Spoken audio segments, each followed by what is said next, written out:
नमस्कार, नीलम फॅशन क्रिएशनमध्ये तुम्हा सर्वांचं खूप खूप स्वागत आहे। तर आजच्या व्हिडिओमध्ये आपण मुंडा चार्ट पाहणार आहे। तर डीप नेकमध्ये पहा, आपण जेव्हा मुंड्याचं मार्किंग करतो तर बऱ्याच मैत्रिणींना मी शोल्डर आणि आर्महोलचा म्हणजे मुंड्याचा जो चार्ट आहे तो शेअर केलेला आहे। तरीही विचारतात की 32 साईजमध्ये किंवा 34 साईजमध्ये या इथे ही मुंड्याची उंची जी आहे ती किती घ्यायची, म्हणजे ही जी खोली आहे ती किती घ्यायची। तर पहा, एका व्हिडिओमध्ये हा डायग्राम मी तुम्हाला समजून सांगितलेला आहे। परत मी 2 ते 3 वेळा तुमच्याशी डीप नेकचा शोल्डर चार्ट आणि मुंडा चार्ट मी शेअर केलेला आहे। तरीसुद्धा मी तुम्हाला इथून इथपर्यंत जे काही मार्किंग आहे, म्हणजे जो काही मुंडा आहे तो किती घ्यायचा अंदाजे हे मी सांगणार आहे। पण पहा, या इथे जेव्हा आपण पेपरवरती कटिंग करतो त्यावेळेस ही जी उंची आहे ही आपण आता हा चार्ट देणार आहे त्याप्रमाणे घ्यायची आहे। परंतु तुम्हाला जो मुंड्याचा घेर आहे तो सुद्धा मोजायचा आहे। मुंड्याचा घेर म्हणजे काय पहा, आता इथून इथपर्यंत ही छातीचा चौथा भाग आहे आणि इथून आपण हा जो पाठीमागचा मुंडाचा हा जो घेर दिलेला आहे, जो आकार दिलेला आहे, तर तो इथून अर्धा इंच सोडून जो काही हा घेर आहे इथेपर्यंत छातीचा चौथा भाग आहे, म्हणजे आपली जी फिटिंगची लाईन येणार आहे तिथपर्यंत तो असतो मुंडा घेर आणि तो आपल्याला फक्त पाठीमागच्या साईडचा मोजायचा आहे।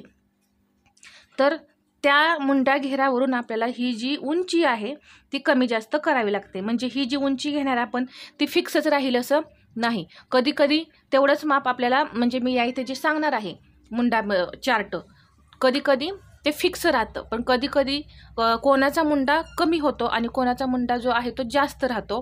तर त्यासाठी आपल्याला बदल करायला लागतात। तर ते बदल कसे करायचे हे मी तुम्हाला मागील व्हिडिओमध्ये सांगितलेलं आहे। तर आता पेपर पॅटर्नवरती तुम्हाला हा जो मुंडा आहे तो किती घ्यायचा हे या इथे मी सविस्तरपणे सांगणार आहे।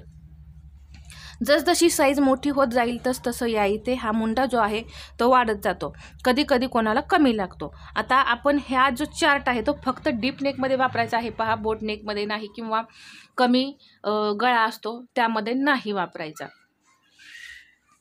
तर सर्वात पहिल्यांदा आपण 30 मध्ये पाहूया। तर या इथे मी 30 लिहिलेलं नाही, तर मी तुम्हाला सांगते 30 मध्ये तुम्ही फक्त या इथे 5 इंच मुंडा वापरायचा आहे किंवा 5.25 जास्तीत जास्त। 5 इंच वापरून बघा, जर तुमचा मुंडा कमी वाटला तर 5.25 इंच घ्या।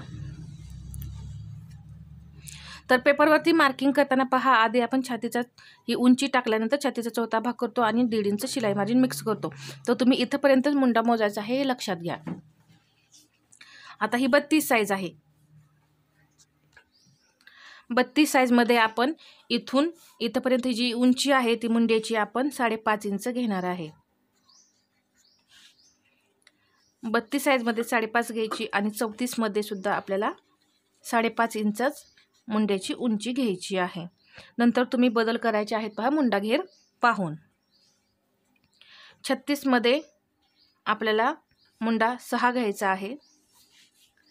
परत 38 साईजमध्ये सुद्धा आपल्याला 6 घ्यायचा आहे। आता या इथे 40 साईज आहे, तर 40 साईजमध्ये पहा 6, 6.25 ते 6.5 या दरम्यान मुंडा लागतो। तर तुम्हाला बाही म्हणजे दंडघेर किती आहे त्यावरून पहा, जर 7-7.5 इंच दंडघेर असेल तर तुम्ही या इथे 6.25, मी तुम्हाला दंडघेरानुसार या इथे अंदाज सांगितलेला आहे, तरीही मुंडा घेर मोजायचा आहे। आणि त्याच्यापेक्षा जास्त असेल तर तुम्ही या इथे 6.5 या इथे ही जी उंची आहे ती टाकायची आहे, तर तुमचं ब्लाऊज हे जे आहे ते फिटिंगमध्ये परफेक्ट बसणार आहे। आणि 42 मध्ये कंपल्सरी तुम्हाला या इथे 6.5 इंच मुंडा घ्यायचा आहे। तर हे जे मुंड्याचं मी आता तुम्हाला हे चार्ट एवढा सांगितला, तर तो डीप नेक 8 इंचाच्या पुढे जेव्हा तुमचा गळा असेल तेव्हा तुम्ही हा चार्ट वापरून तुम्ही या इथे मुंडा टाकायचा आहे। तर पहा, एका व्हिडिओमध्ये मी तुम्हाला हे ड्राफ्टिंग समजावून सांगितलं होतं, बाहीचं सुद्धा मी ड्राफ्टिंग समजावून सांगितलेलं आहे, कटोरी कशी वाढवायची हे सुद्धा मी सांगितलेलं आहे। तुम्ही या पद्धतीने असं चार्ट बनवून ठेवा, म्हणजे तुम्हाला ब्लाऊज कटिंग करताना अवघड जाणार नाही। जर तुमच्या काही लक्षात आलं नाही तर पटकन असं पाहता येतं कुठे किती घ्यायचं आहे ते। तर हा छोटासा व्हिडिओ खूप महत्त्वाचा आहे आणि तुम्हाला उपयोगीही पडणार आहे. तर हा व्हिडिओ आवडला असेल तर लाईक करा, शेअर करा आणि आपल्या चॅनलवरती नवीन असाल तर सबस्क्राईब करायला विसरू नका. धन्यवाद.